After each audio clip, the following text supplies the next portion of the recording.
A quantum implosion has occurred within the Amargosa star. All nuclear fusion is breaking down. How is that possible? Sensor records show the observatory launched a solar probe into the sun a few moments ago.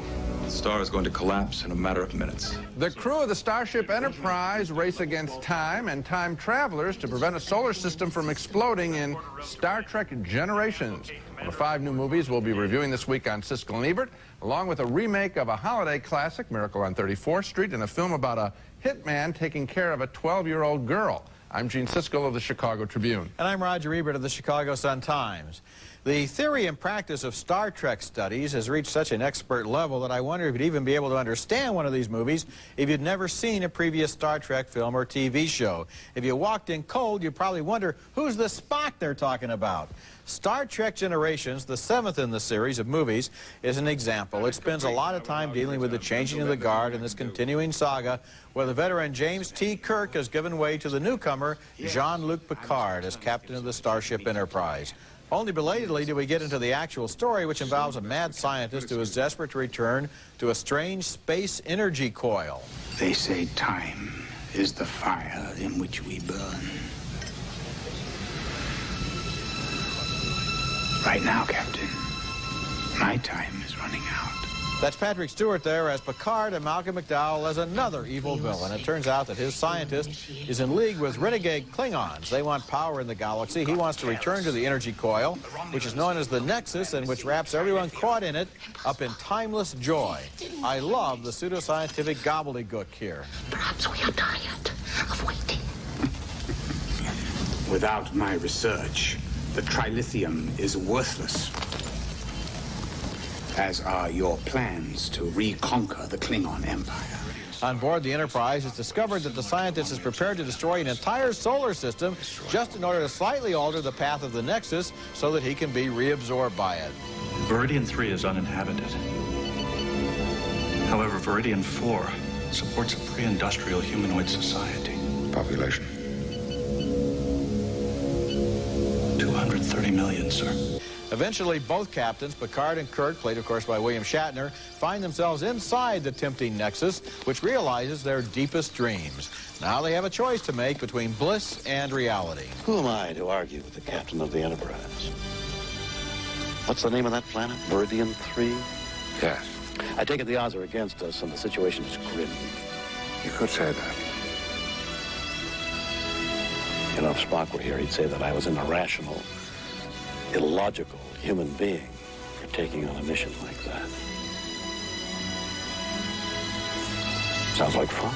I was somewhat underwhelmed by the notion of the Nexus, and especially when I realized that a star and all of its planets and millions of living beings were going to be destroyed by Malcolm McDowell simply to steer the Nexus to a planet where he planned to stand on a rickety steel bridge and jump up into it. If he's off by just a few inches, that solar system has died in vain. The premise is silly, but even sillier is the ending, which boils down to an old-fashioned fist fight on that sagging iron bridge with big close-ups of the bolts popping loose and the chain links about to break and threatening to drop the heroes to their deaths. Why is it that the movie begins with such vast ideas and ends in such small cliches? Well, Roger, the things that you knock about the picture, I can't really praise that much. I mean, at the same time, I think there's a whole section to this picture, a whole thing that's going on through it that is very entertaining, and that is the way that these characters like each other, like their colleagues, and like working with each other. And that feeling is constantly there in the picture. And so as a result, I sat through all the stuff that you mentioned. It's not that great, but I sat through it and I enjoyed the camaraderie there, and on that basis I recommend the picture. See, I think your response is very typical of Trekkers, of Star Trek. But I'm not a fan of...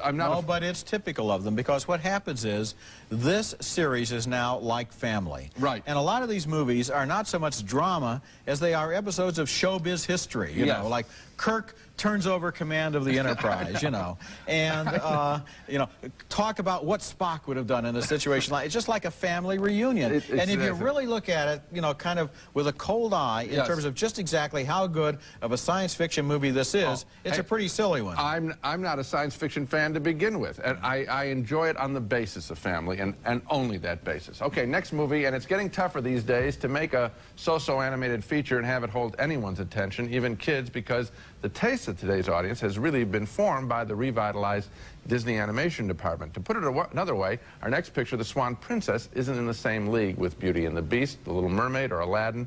The drawing here is soft, the songs are not memorable, and the love story between a prince and a princess is barely there. Tomorrow night, come to the castle.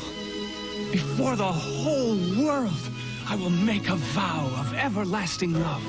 At the ball, the prince is hit on by every princess in town, but just look at this scene and see how inferior it is to, say, the dancing in the ballroom scene at the end of Beauty and the Beast. Gaze upon him, praise upon. He's radiant, glamorous, luminous, dazzling. Princesses all around.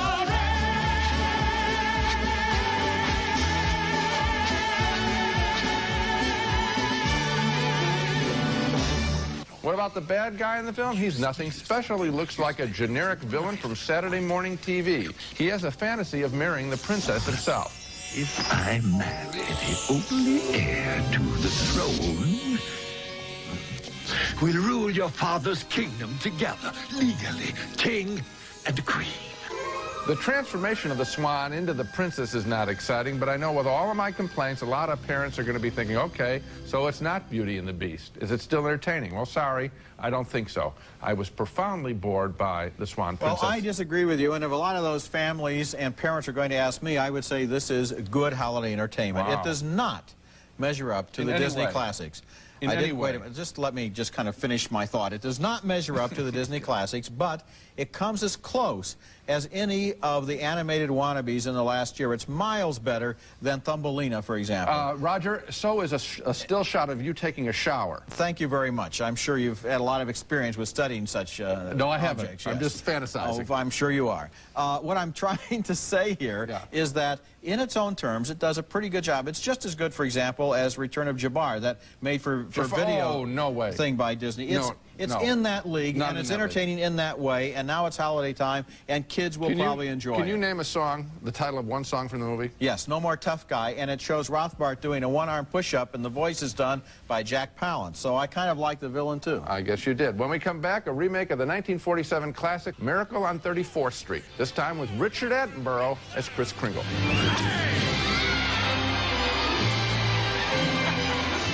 Would you be our Santa Claus? Me? Well, do you have any experience? Just a little. Great, well, I'm sure you'll be fine.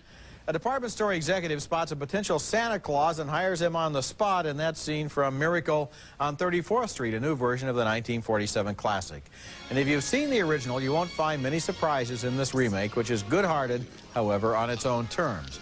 The movie stars Richard Attenborough as Kris Kringle, who becomes the most popular department store Santa in town. But the woman who hired him, played by Elizabeth Perkins, doesn't believe in Santa and has taught her 6-year-old daughter, played by Mara Wilson, to think the same way. The little girl is wise beyond her years as a neighbor finds out at Thanksgiving. For the chef? Oh, in the loosest sense of the word. In every sense of the word. The vegetables are catered. So is dessert.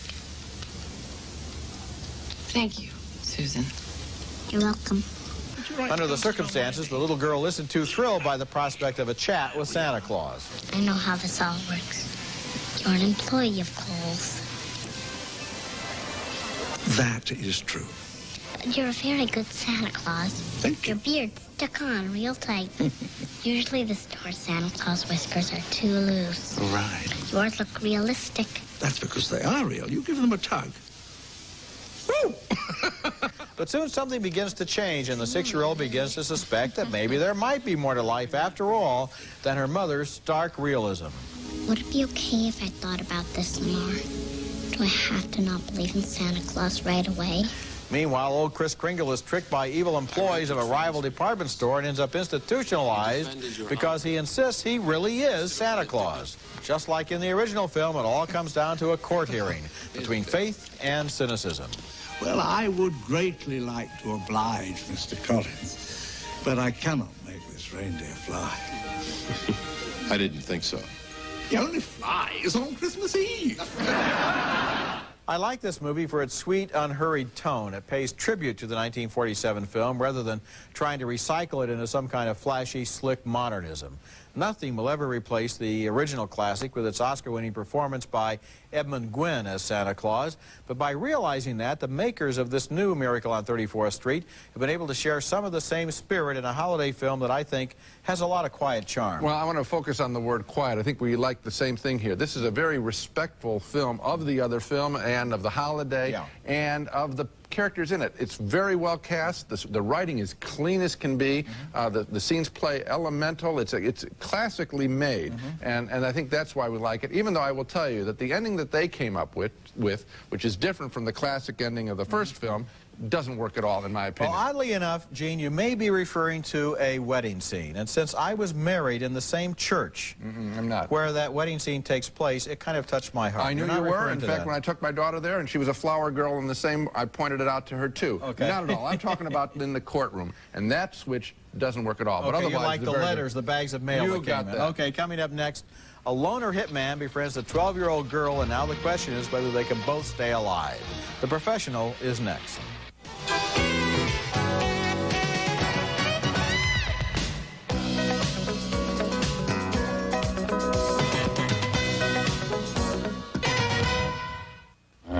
Matilda. Hey, Piggy. Hey.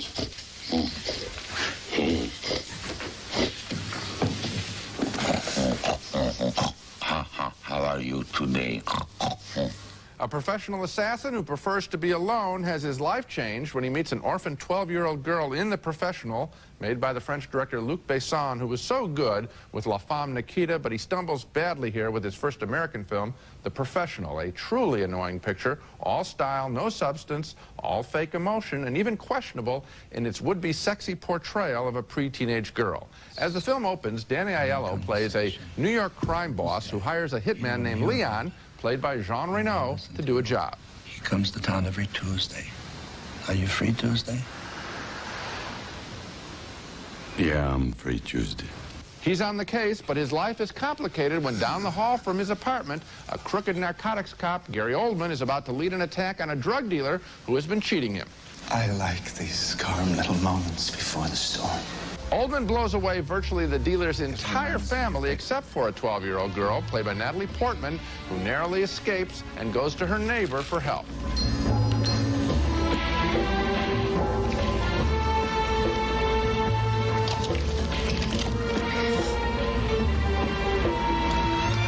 Predictably, the young girl is surprised to find out her neighbor's profession, but not too surprised. You mean you're a hitman? Yeah. Cool. Naturally, she is captured by Gary Oldman. I take no pleasure in taking a life if it's from a person who doesn't care about it. Is that overacting? I think so. What's wrong with The Professional? Well, for starters, the villain, Gary Oldman, he's way over the top. Danny Aiello's mobster character seems like he's acting in another movie. The hitman has some boring affectations, carrying around a plant as his best friend even through the shootouts and drinking nothing but milk. The girl is presented as a bit of a tart, and it adds up to a stylish mess. Obviously, I didn't care for The Professional. Well, Gene, I agree with everything you said about the movie, and so I just want to go on and talk about another reason that I didn't like it, and that is this thing that happens in some action pictures where the hero is given the power to predict what and how the villains will behave so he can anticipate them. And there's a scene in this movie, for example, where they break in through a door, and after they've raced past him, it turns out that he's hiding in the ceiling on top of the door, and he shoots them, and then on another occasion, he's able to swing down, and while hanging upside down, he can shoot backwards and kill the people as they're coming in. Now, that works only only if you know exactly what they're going to do and only if they're in exactly the right place. And so the cops almost have to say, okay, we're going to line up so this guy can hang upside down and shoot us. Whenever stuff like that is choreographed like that, it strikes me as so phony it's distracting. When you don't care about the characters at all. You could forgive that in a movie where you're buying the people. I might be able to. But you know what? I know that feeling. You're sitting there, you don't like the picture, and so you're really picking it apart. Okay, when we come back, another epic drama from China called To Live. Some of the best films in the world right now are coming from mainland China, which after years of artistic repression is bursting loose in a flood of passionate new cinema. Two of the names often associated with this renaissance are director Zhang Yimou and actress Gong Li, whose credits together include The Story of Qi Zhu, Judo, and Raise the Red Lantern. Gong Li, her country's leading actress, also appeared in Farewell My Concubine, and now she stars in this new epic about 3 decades of tumultuous modern Chinese history. In an early scene in the 1940s, after her husband gambles away the family home and fortune, she comes to a painful decision.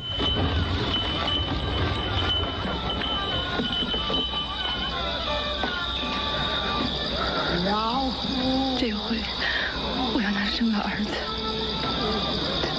长大了不能像你这样。 That's Gi Yu in a quietly powerful performance as her husband. He's good in this film. Eventually they are reunited in poverty, and then he finds himself a nationalist uniform as the Civil War begins with the communists.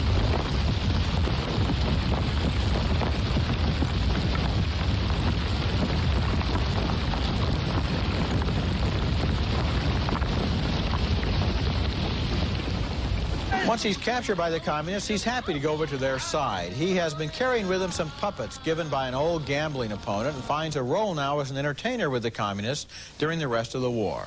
Then he returns home to his wife and family. 家珍，家珍，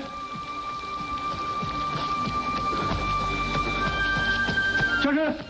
This is a wonderful, moving, epic film, and it's sad that the heads of the Chinese film industry disapprove of it and have forbidden Zhang Yimou to make films for 2 years and prevented both him and Gong Li from talking about the film. The time will come when To Live will be treasured by the Chinese, but I guess that time is not yet. Well, Roger, this is a great film, and this is a great use of film. It happens all the time. The most exciting films come from when there is political change and unrest in a country, and the art just springs forth. Having been in China and seeing what these people have gone through, knowing Chinese people, the epic quality, the film just captures the epic quality of it. We don't have a clue as to the changes of what the individual stories. I know stories like this. You know, American films, even some very good ones, are often so thin, so desperately impoverished of the imagination. Here, in this film, there was such a richness. There was so much to deal with. There were so many characters, so many events. We describe it as an epic, and Zhang Yimou makes great epic films. What's interesting here is that the epic story is told at a very personal level. Yes, Two it is. characters, and so that someone's experiences in a hospital stand for the whole cultural revolution and how lives were destroyed. And that's a very clever way of telling a great story, telling it on an intimate, small scale. Coming up next, our video pick of the week, a much better film from the same director as The Professional. Siskel and Ebert's Video Pick of the Week, brought to you by Orville Redenbacher, the first and last name in popcorn. Now it's time for our video pick of the week, and my choice is inspired by the failure of The Professional, which we reviewed and both knocked earlier on this show. The only reason director Luc Besson got to make that film is that earlier in his career, some 4 years ago, he made a much better film about a professional killer called La Femme Nikita. It was about a young homeless woman who travels with a gang of junkies, is viciously antisocial, and is captured by the police and programmed into becoming a professional assassin.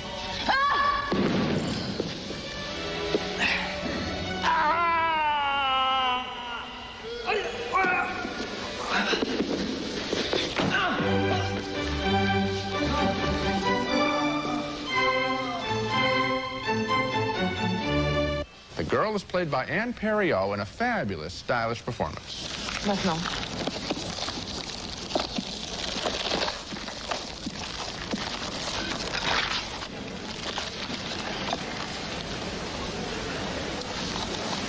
Il est chargé. Director Luc Besson finally got to work with a Hollywood budget, but the movie that started it all, La Femme Nikita, is the picture you should see, and you can rent it on home video. It's my home video pick of the week. Now let's recap the movies we reviewed on this show. We split on Star Trek Generations. I think this is precisely the movie that fans of the series have been waiting for. I enjoyed the family spirit of it all. Roger, however, was underwhelmed by the thin storyline. We split again on The Swan Princess. I think it's an inferior animated feature that looks like it was created by computer without any human involvement, but Roger felt it really does have a charm of its own. 2 thumbs up, however, for the remake of Miracle on 34th Street. It's not as good as the original, but it's still quite entertaining, and Richard Attenborough makes a convincing Santa.